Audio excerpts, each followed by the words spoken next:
Entrance दे दिया है उन्होंने, तो ठीक है। ये एक सिंपल सा प्रोसेस है कि आपका QR कोड वगैरह होता है, तो हम डेफिनेटली QR कोड दिखा करके जो है डायरेक्टली स्क्रीन पे हमको ऐसे रखना होता है और 101% वो स्कैनिंग करता हुआ आगे बढ़ेगा। ठीक है, ओके। ये प्रोसेस किया हमने, ओके। सॉरी, ओके, ये रखो, जस्ट डाउन।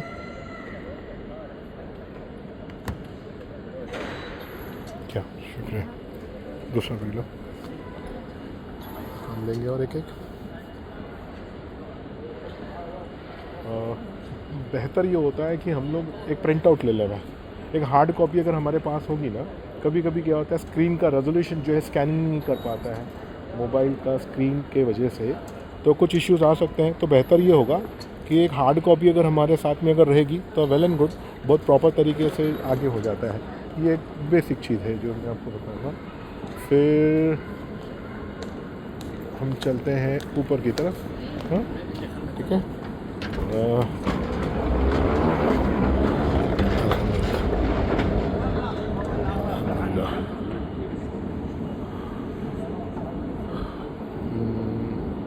कुछ चीज़ मैं भूल रहा हूँ, मुझे ऐसा लग रहा है कि मुझे कुछ चीज़ बताना चाहिए था और मैंने सोच रखा था कि मैं ये चीज़ के बारे में, हाँ, रिसेंटली भी अभी मैंने स्टेटस डाला है, तो कुछ लोगों ने जो है मुझे, मेरे कुछ पुराने हाजी हैं, मेरे दोस्तों में से हैं, उन्होंने मुझे गाइड किया है कि आप जो है मक्के में हो या मदीने में हो, प्रॉपर तरीके से जो इंडियन होटल्स और रेस्टोरेंट्स होती है फूड के पर्पज़ के लिए, खाने के लिए, तो आप जो है वो उसकी भी वीडियोस बना करके डालें।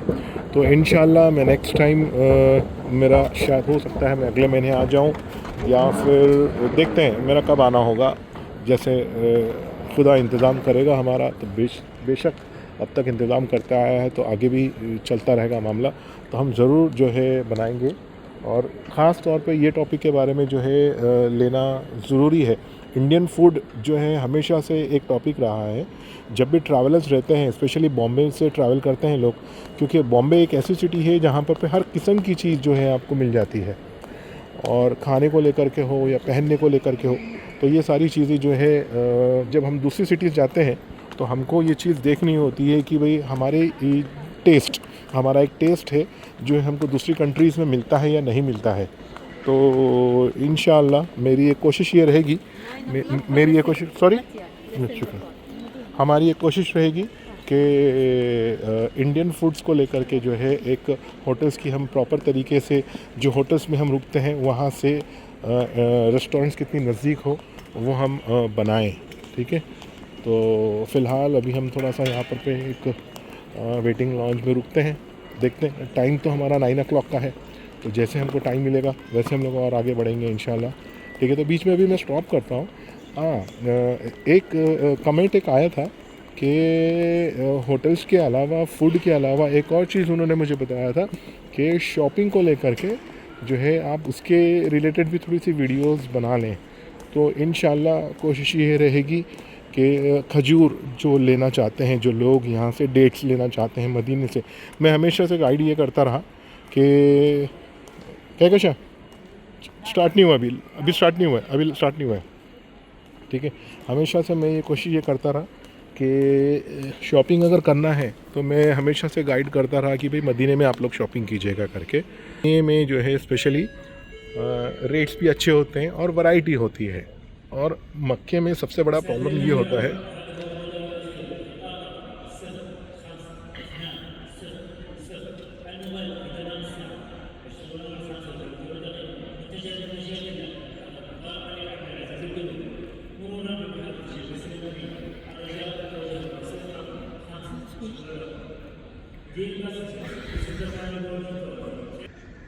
जी, जो डेट्स हम लोग लेते हैं मक्के में ख़रीदने को लेकर के, एक्चुअली देखिए क्या होता है मालूम है कि जब हम एहराम पहन करके मक्का पहुंचते हैं तो पहला ही दिन जो है हमारा जाता है स्पेशली उम्रा करने में।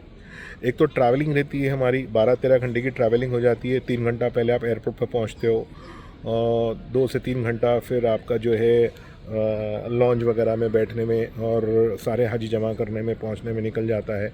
5.5 घंटे की टाइम की आपकी ट्रैवलिंग होती है और फिर आप जद्दा एयरपोर्ट उतरने के बाद में जो है आपको 1-1.5 घंटा जो है वहाँ भी चला जाता है, सिक्योरिटी पर्पज़ के लिए चला जाता है।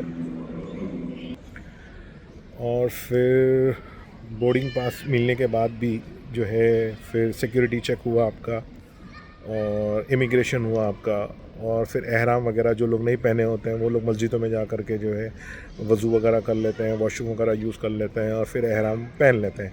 इसलिए हाजियों को हम लोग हमेशा गाइड करते हैं कि एहराम का जो मामलात रहते हैं वो घर से पहन करके निकलिए, क्योंकि कभी कभी हम ट्रैफिक में जाम हो गए, लेट हो गए और हम ऑन टाइम नहीं पहुँच पाए एयरपोर्ट, तो एयरपोर्ट की जो अथॉरिटीज़ होती है वो तो आपको पूरी कोशिश करती है कि जल्दी से जल्दी आप फ़्लाइट में बैठ जाएं। तो ये चीज़ को थोड़ा सा आपको समझ के चलना पड़ेगा। तो कोशिश हमारी ये रहती है कि आप हमेशा से जो है एहराम पहन करके निकलो। नीयत मांगता तो आप जो है एयरपोर्ट पे पहुंचने के बाद में आप वहाँ नियत कर ले सकते हैं मस्जिद में। 2 मिनट आपको खाली, अगर नफिल नमाज़ पढ़ना है आपको तो 2 रकात नफिल नमाज़ आप जो है एयरपोर्ट पे पढ़ लो या फ़्लाइट में बैठे बैठे भी पढ़ ले सकते हो। तो एहराम पहनने का जो प्रोसेस है वो सारी चीज़ें जो है आपको घर से कर लेनी चाहिए, ताकि आपको फिर प्रॉब्लम ना हो, ट्रैफिक को लेकर के हुआ या फिर कुछ इश्यूज़ अगर होता है आपको, तो ये एक चीज़ आपको ध्यान देनी पड़ेगी। अच्छा, और जब आप पहुंच जाओ तो पहुंचने के बाद में आपका जद्दा से उतर करके जब आप पहुंचते हैं मक्का, होटल पहुंचने में भी आपको कम से कम 1.25 घंटा 1.5 घंटे का टाइम चला जाता है। और जाते ही साथ ही जो है अब आप अपने कौन से टाइम पे फ़्लाइट ली हुई है, खाने का टाइम होगा तो पहले जा कर के आप लोग खाना वगैरह खा लेंगे। फिर उसके बाद में आपकी रूम्स की चेकिंग वगैरह होगी, तो चेकिंग वगैरह होती है तो सारी चीज़ें सेटल करने में, फ़्रेश होने में भी आपको 1-2 घंटा लग जाता है। तो ओवरऑल 12 से 13 घंटे का आपका ट्रैवलिंग हो जाता है आपके घर से होटल तक पहुंचने में, और फिर 3 से 4 घंटा आपको जो है उम्रा परफॉर्म करने में लगता है।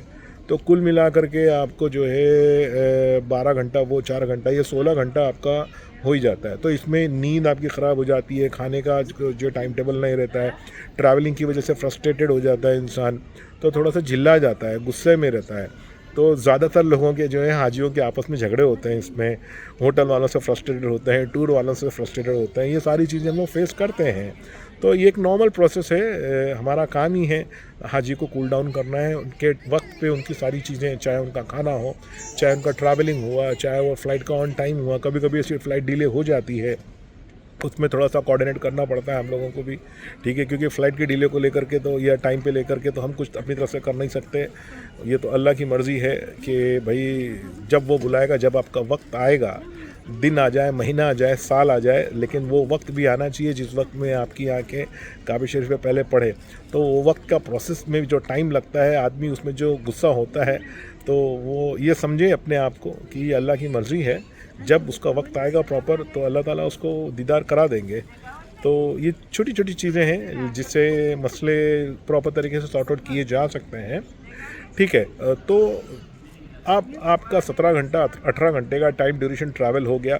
अब दूसरे दिन जो है ना, आपकी इतनी ताकत नहीं होती है कि आप निकल करके शॉपिंग पे जाओ या निकल करके आप फ़ौरन क्योंकि आपने इरादा तो आपका प्रॉपर तरीके से 100% इबादत का ही है।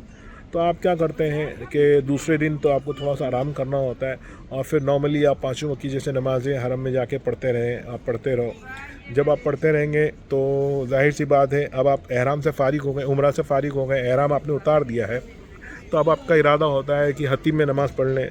तो आपको हतीम में नमाज़ पढ़ लेनी है, मुल्तज़म को हाथ लगा लें, काबे को हाथ लगा लें, ठीक है, रुकन यमनी को हाथ लगा लें। तो ये कुछ ही चीज़ें जो रहती है, जो अरकान नहीं है लेकिन इसकी फ़जीलत अलग अलग है, तो लोगों की कोशिश है कि वहाँ पहुँच कर के जो है ये सारी चीज़ें अमल में लेकर आए। अब दूसरे दिन या तीसरे दिन आपकी ज़ियारतें होती है, तो फिर ज़ियारतें हो जाए आपकी, और फिर आपका इरादा होता है कि आप दूसरा उम्रा कर लें, तीसरा उम्रा कर लें, चौथा उम्रा कर लें। जिसकी जितनी हैसियत है, जिसकी जितनी ताकत है, फ़िज़िकली इंसान जितना एक्टिव है, वो अपने तरीके से जो है उम्रा परफॉर्म कर लेता है। अब इस बीच में इतना टाइम नहीं बचता है कि आप मक्के में शॉपिंग के लिए निकलो, क्योंकि ये अरकान का मामला है, उम्रा है, नफली तवाफ़े हैं। तो मैं गाइड नहीं करूँगा आपको कि मक्के में आपको एक दिन भी निकाल करके शॉपिंग के लिए वक्त निकालो और शॉपिंग करो। हाँ, क्योंकि जब आप मदीने जाओ तो मदीने में कोई अरकान नहीं है। मदीने में जो है जो भी करना है आपको ज़ियारतें करना है, फजर की नमाज़ में जाओ, आप जो है रोज़े मुबारक पे सलामी दो, दुरूद फातिहा पढ़ो, मैक्सिमम जितना आप दुरूद भेजोगे उतना आपके लिए बेहतर है। और फजर की नमाज़ के बाद और असर की नमाज़ के बाद में वहाँ पे जन्नतुल बक़ी का जो दरवाज़ा जो है गेट्स खुल जाते हैं, तो आपको जा कर के जो है कब्रिस्तान की ज़ियारतें करनी है। वहाँ पे सहाबाओं की क़ब्रें हैं, तो वहाँ जा कर के जो है आप दुरूद फातिहा भेजो उनके नाम पे, उनको सवाब पहुँचाओ। तो ये फजर में और असर में स्पेशली लेडीज़ के लिए अलाउ नहीं है। लेडीज़ जो है वहाँ पर पे अंदर नहीं जा सकती है, तो जेंट्स को ही जाने की परमिशन है। अच्छा, वहाँ पर पे कुछ मकामात हैं। जब आप रियाज़ुल जन्ना में जाते हैं, अगर आप टूर के ज़रिए जाते हैं तो आपके टूर ऑपरेटर का काम है कि आपको रियाज़ुल जन्ना का अपॉइंटमेंट निकाल करके दें। तो एक अपॉइंटमेंट आप जो है निकाल लें। अगर खुदा ना करे, अगर कोई टूर ऑपरेटर आपको निकाल करके नहीं दे रहा है, कोऑर्डिनेट नहीं कर पा रहा है आपको, क्योंकि आप पहुंच जाते हो मक्का पहुंचने के बाद में आप अपने टूर ऑपरेटर को कांटेक्ट नहीं कर पाते हो, कनेक्टिविटी आपकी टूट जाती है, तो इसमें आप थोड़ा सा फ्रस्ट्रेटेड ना हो। सबसे बेस्ट तरीका है कि जिस होटल में आप रुके हुए हो उस होटल का वाईफाई आप यूज़ करो और एक मुसूक ऐप उसके अंदर आप डाउनलोड करो।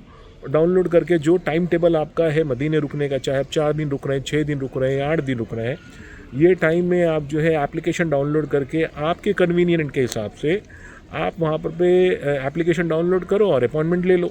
लेडीज़ का अपॉइंटमेंट अलग होता है, जेंट्स का अपॉइंटमेंट अलग होता है। मोस्ट प्रॉब्ली सुबह का रात का टाइम जो है जेंट्स के लिए होता है और सुबह का वक्त जो है लेडीज़ की अपॉइंटमेंट्स होती है। तो आप अपॉइंटमेंट अपनी तरफ से ले सकते हो, उसमें कोई बड़ी बात नहीं है। हाँ, जो लोग मोबाइल यूज़ करना नहीं जानते उनके लिए मसला होता है। तो हाँ, एक चीज़ मैं आपको गाइड करना चाहूँगा, प्लीज़ प्लीज़ प्लीज़ मैं आपको शेयर कर रहा हूँ, ये स्पेशली उन बच्चों के लिए है जिनकी उम्मीदें तो होती है अपने माँ बाप को हज पे और उम्रा पे भेजने की, लेकिन उनके पास वक्त नहीं होता। भाई साहब, सिर्फ पैसा खर्चा करने से जो है आपको सवाब नहीं मिलेगा। आप अपने माँ बाप को जो है कभी अकेला ना भेजें, क्योंकि वो यहाँ पहुँच कर के इस कदर रोते हैं, उनकी उम्मीदें होती हैं कि वो आप लोगों के साथ यहाँ पर पे आए और आप लोग जो है अपना वक्त का बहाना बता करके, पैसों का बहाना बता करके जो है उनके साथ नहीं आते। और हम ऐसे ऐसे हाजियों को कोऑर्डिनेट करते हैं जो बेचारे उठ नहीं सकते, बैठ नहीं सकते हैं। तो भाई मैं ये बोल रहा था कि बच्चों के लिए स्पेशली ये है, आप ख़ुद भी जो है ये इंतज़ार मत करो कि आपकी उम्र 50 साल, 60 साल, 70 साल की उम्र होगी तो आप हज करने के लिए या उम्रा करने के लिए आएंगे। मैं आपको गाइड ये करूँगा कि जितनी कम उम्र में आप उम्रा परफॉर्म करते हो, हज परफॉर्म करते हो, आपको सारे अरकानों को लेकर के, सारी ट्रैवलिंग को लेकर के इतनी सारी चीज़ें समझ में आ जाती है। क्योंकि आप आज की जनरेशन हो, ट्रैवलिंग में हुआ या एप्लीकेशंस डाउनलोड करना हुआ या टिकटिंग इशू कराना हुआ, जो भी प्रोसेस होता है सारी चीज़ों में आप बहुत अच्छी तरीके से कर सकते हो। जब आपकी उम्र 60 ईयर्स, 70 ईयर्स, 80 ईयर्स की जब आपकी उम्र हो जाती है तो ये कोऑर्डिनेट करने में जो है वो बेचारे बहुत अपने आप को जो है लाचार महसूस करते हैं और वो अपने जो रूममेट्स होते हैं और टूर ऑपरेटर के ऊपर इतने डिपेंडेंट होते हैं कि हमको भी अच्छा नहीं लगता। क्योंकि हमारी क्वांटिटी, हाजियों की क्वांटिटी होती है 40,000 हाजी, 50 हाजी रहता है, हर तरफ इतना कंसंट्रेट करना पॉसिबल नहीं होता है। छोटी छोटी चीज़ें हम ज़्यादातर कंसंट्रेट किस पे करते हैं, टिकट्स आपकी इशू हुई, वीज़ा आपका इशू हुआ, होटल्स आपके इशू हुए, ट्रांसपोर्टेशन आपका हो गया, ठीक है, टाइम टू टाइम आप लोगों को खाना मिलना चाहिए, टाइम टू टाइम आपकी ज़ियारतें होनी चाहिए, हाजी कोई बीमार नहीं हो जाए, अगर बीमार होता है तो उनको हॉस्पिटल लेके जाना है। तो ये छोटी छोटी चीज़ें को हमको, हमारा काम है मैनेज करना। लेकिन इस बीच में कुछ सर्विसेज एक्स्ट्रा ऐड ऑन हो जाती है, जैसे कि कोई हाजी जो है हरम में गुम हो गया है, अब उसको ढूंढ करके हमको लेकर आना है होटल, तो ये सबसे बड़ी जिम्मेदारी का काम हो जाता है। क्योंकि वो बेचारा मोबाइल ऑपरेट नहीं कर पाता है, मोबाइल उसने छोड़ के गया हुआ है रूम पे, या मोबाइल उसने चार्ज नहीं किया हुआ है, तो बहुत बड़ी प्रॉब्लम होती है। ये बोलने के लिए छोटी बात है, लेकिन ये छोटी लाइन लग रही है मुझे बोलने में कि हाजी हरम में गुम हो गया है, लेकिन उसको ढूंढ के लाने में पूरा दिन चला जाता है। तो और अच्छा, अब ये सारा काम करते हुए वो काम करने के लिए हमारी भी इतनी हालत नहीं होती, फिज़िकल हम इतने एक्टिव नहीं रहते कि हम ढूंढ के लेकर, और इंडिया से जो है इनके बच्चे हमको फ़ोन करके डांट रहे होते, कैसे टूर ऑपरेटर हो, मेरे पेरेंट्स को आपने छोड़ दिया। तो भाई ये काम आपका है, आपके माँ बाप के साथ में आपको आना है यहाँ पर पे, उनकी खिदमत आपको करनी है, ठीक है। हाजियों का हाथ पकड़ करके हम एहराम नहीं पहना सकते, हाजियों का हाथ पकड़ करके हम उनको तवाफ़ नहीं कर सकते। तो भाई इतनी उम्मीदें टूर ऑपरेटर से आप लोग मत रखो, ठीक है। टूर ऑपरेटर का काम है टूर ऑर्गेनाइज़ करके आपको देना, सारी जो चीज़ें मैंने आपको बताई है वो सारी चीज़ें ऑर्गेनाइज़ करके देना है।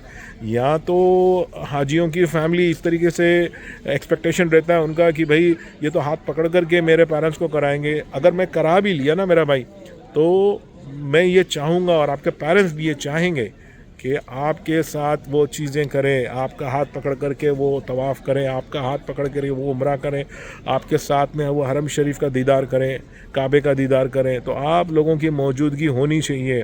आपका काम है कि अपने माँ बाप के साथ में, कुछ माँ बाप कुछ पेरेंट्स ऐसे होते हैं उनको उठाने के लिए, बिठाने के लिए हाथ पकड़ना पड़ता है, वॉशरूम लेके जाना पड़ता है। तो भाई आपका यही तो वक्त है, खिदमत यही तो बोलता है माँ बाप की।